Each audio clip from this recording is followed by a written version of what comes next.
On today's episode of Newsflash, we have some COVID updates to give you, including Trump continuing to fight with the head of the CDC in negotiations on the stimulus package. Also, Trump did a town hall. Activists are helping an ICE detainee to avoid forced sterilization. The demographic clip in the 2020 election, and more progressive electoral victories. Very, very exciting to see it. This is all right, and we're very, very privileged today to be able to discuss this with somebody who I think many, many years in the making, finally coming on today. Very pleased to have Evan Bazel with us. It has been a long time, hasn't it? It's been a pleasure. Honestly, I've been a fan. I've been aware, and I've been yes, it's true. Come on, since what, middle school, 8th grade? Yeah, middle school. You made that song. That was very, very funny. That was, oh my god. We've come a long way. We've certainly come a long way. It has been. Now you're tearing it up there on the Twitter world. Yep. And yeah, I was like, gotta have Evan Bazel come on. So we are going to get right into it today. The biggest story, the one that everyone's kind of talking about the most right now, President Trump in a feud with both members of his own party and the CDC. I think a lot of this stuff is very interesting. He said that Robert Redfield offered incorrect information when he told a Senate panel earlier in the day that the coronavirus vaccine was unlikely to be widely available before the middle of next year. I saw the statement. I called him. What do you mean by that? Trump told reporters. And he said, I think you just made a mistake. So, yeah, this is really, really kind of an interesting thing here that we could really further get into. But I first do want to start by asking, this could probably give the listeners a better sense of where you're coming from on this. What has been your reaction to Trump's handling of COVID? Well, I think there's a lot going on there, but I think what's been consistent throughout Trump's presidency, from his campaign to his presidency, is that he acts solely out of self-interest and self-betterment. He's a businessman at heart, and he's always trying to look at something as looking at even in the political world, as a transaction. What maneuver can he make so that he can profit the most off of it? And I think that's really shown, and it's grown evident, sort of especially during the, time of COVID, because I mean, his whole approach to it was always looked at through a lens of which will most likely to secure me re-election. And it was never about, okay, what is going to be best for the nation, for the best health. It was always what makes me look best by the time this rolls over, if it rolls over, and by the time November rolls around. So I think that's been pretty clear, and I think that's sort of my perspective on his handling of everything that's been going on. Yeah, I really do think that's a great way that you can kind of categorize all these different actions and moves that Trump has made, and of course, kind of making this very tough political calculation of really not having that much to go on in terms of the coronavirus, like wanting the economy to keep open, but also the economy is really unable to get off the ground because of the fact that there still does need to be some restrictions in place because coronavirus just has not been handled properly in the United States. So it's very much kind of a trap that he has laid for himself here. And I mean, it's not. Do you think that the message that Trump is trying to make, which I would say is a lot more about like trying to focus on the economy and emphasize how good the economy is, do you see that radiating here, or do you see that kind of falling flat? Because I just don't see many material conditions getting better for many people across the country. Well, I think one, he relies and benefits greatly from the ignorance of sort of his supporter base, in the sense that he can make these wild claims, accusations without any basis, any foundation for them, and they're accepted just like that. And if his supporter base could sit there going into his presidency and throughout his presidency say wholeheartedly that he's the reason for the uptick in America's economic status and just economic well-being, then I truly think that he believed that if he just found a way to keep the economy a little bit going, that that he thought, yeah, well, that would get me reelected. So I think absolutely he was totally banking on trying to get this economy thing going, and I think to some degree it is working because there's his supporter base is so consumed with this, the sort of what the information they're fed by him, that they all their perspectives are mask off, economy open, economy good, rather than any restriction means a hindrance to the economy. And it's, even though that restriction would benefit the economy because people also to their personal convenience as well, as I think is a big part of it. Yeah, I think it's just so difficult seeing how many ways he's wrong, but knowing that he's also right to so many people that it's very difficult to find sort of what impact his words are having, because he says something to us, something like the science is wrong, and there's an uproar from on one side of the spectrum, one side of the media, and the other side of the media either keeps quiet or they applaud him. So it's very hard to sort of see the actual impacts of his words and what he says. So if I had to say, though, I'd say, yeah, regardless of how it's really working out, the fact that he's taking the approach of the economy first, people think that, yeah, that he's doing good. I think that is probably what's going on.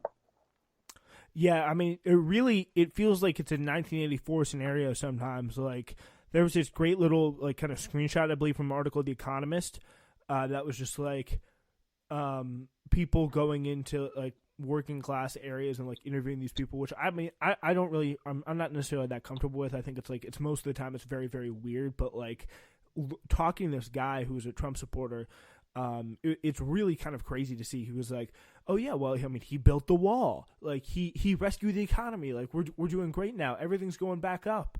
Like, it pretty much sounded like he was stating the president's, like, Twitter feed for actual policy arguments, which was like, I mean, I don't think most Republicans would ever do that seriously, but it's really sinking in for at least some people, and I think that should be definitely very, very disturbing to a lot of to a lot of people, not senators, but just a lot of people watching generally. Do you think it really does, like, deep harm these kind of public scuffles that that Trump has with Redfield, or do you think they and other people like Fauci and other top doctors, or do you think they mostly just pass over, like, unnoticed, mostly by the American people? Well, I think it at a surface level, yeah, it's sort of just like, oh, Trump going on. But I think deeply, what certain effects that it could have, if it were to have, really serious, long-standing effects, that, as people have been saying, it's undermining the integrity of our democracy. Our democracy is somewhat hinged. It's somewhat cemented in, people we can trust, people who are knowledgeable and really intelligent, that people like Fauci, specialists, and we create certain divisions of the best minds in those fields so that we could get the best information. And when he goes and he, invalidates that, it is almost a form of propaganda, saying that, simply a very general, almost just a simply general cultural sort of propaganda that's simply saying we elect to remain ignorant over listening to people who are clearly qualified and clearly know what they're talking about. And I think he's laying the groundwork for, if he does get reelected, for a complete sort of just a fascist sort of reminiscent of it. But the difference is that he's creating these cultural things rather than government. This the sort of the trademark of a lot of these fascists in 1984 too was the propaganda was strictly government run. Was controlling the people. But Trump is sort of giving birth to these things without even doing it in the realm of government. He's giving birth to the alt-right, which is a sort of just another propaganda machine, and he's also just giving birth to this culture of electing ignorance, and at every turn. So I think, yeah, there's definitely, if what he's doing does have effects, it's definitely gonna be reminiscent of something like 1984, but even more powerful, because you take down Trump, everything he's put throughout America, everything he's spread, diffused, it doesn't just disappear with him. It still remains. It remains with the party, with the whole ideology. Yeah, I think that's definitely a very, very interesting question. Like, even if, like, especially if Trump loses, like, it'd be so interesting to see who gets to claim that mantle and like where the Republican Party goes, because it was a party largely controlled by people who had deep ties to the way things are done in Washington. This is pre-Trump, of course, but now it has really become so far from that and is pretty much basically occupying and sucking up its most extreme elements and continuously amplifying them. For example, you see like QAnon, like we have supporters of QAnon heading to the House of Representatives, just absolutely crazy people. Of course, like Marjorie Taylor Greene or whatever her name is, who was elected up in northern Georgia or down in northern Georgia. She was literally standing outside her house with like a shotgun and click-clacking it, being like, Ilhan Omar, stay the hell away from northern Georgia. Like, it's really disturbing to see that these type of seeds are, like, as you say, being planted and very much could be active roles even in a post-Trump United States political scene. So, yeah, I mean, with this Redfield stuff, I would totally say that it is very, very tough for public trust here to just take that in and of its own, because you see these numbers, they're eroding, they're going down in terms of trust for institutions like the CDC and Fauci, which is like really, really bad, because these are, as you say, these are objectively, if you look at them, the most qualified people in their field. They're dealing with a novel coronavirus, which is, I think, very, very tough, because they have made some mistakes. Even Fauci, of course, a lot of people emphasizing early on to not wear masks, which was probably one of the more confounding things that I would have seen. But yeah, it's really like on the whole, these are the people giving the right information who know the most, and they need to be, I think, amplified in a big way. But here's the other side of it. The economic relief package, because of this, necessary shutdown, the economic relief at hand will be absolutely huge. It's going to be more than anything that we've ever seen. And we have so many other crises to deal with. This crisis can come at a worse time, but we're going to have to definitely spend in creative ways to get out of it. So far, we've had, I don't know, $2 trillion, I think, so $4 trillion spent, I believe, at least on basic relief through the HEROES Act, the CARES Act, and all that stuff that's been passed very early on in the pandemic. Do you think, Evan, that the relief has been enough at this point?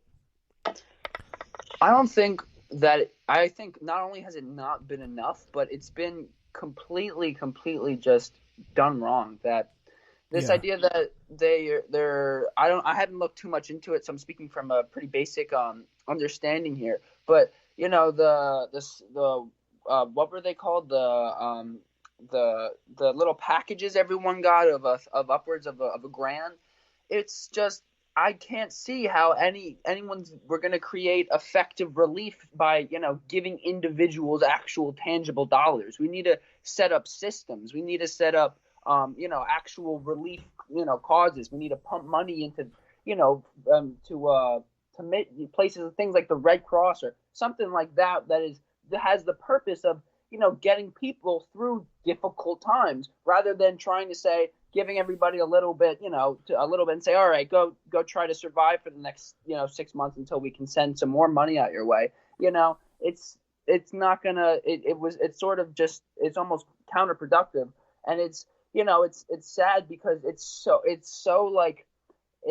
almost somewhat, I don't know entirely, but almost somewhat out of this such deep-seated hatred, almost fear of socialist elements being introduced to our country, and sort of why the Democratic Party right now is so desperately trying to separate themselves from Bernie's certain socialist ideals, when in reality, the most monumental, progressive, and probably best changes we've had to the government in the last 100 years since the start of the 20th century has been socialist in nature. When you look at, government run things, like look at the New Deal by FDR, almost all the best improvements to our government have stepped out of the realm of, capitalist, of every man for himself, trying to, do a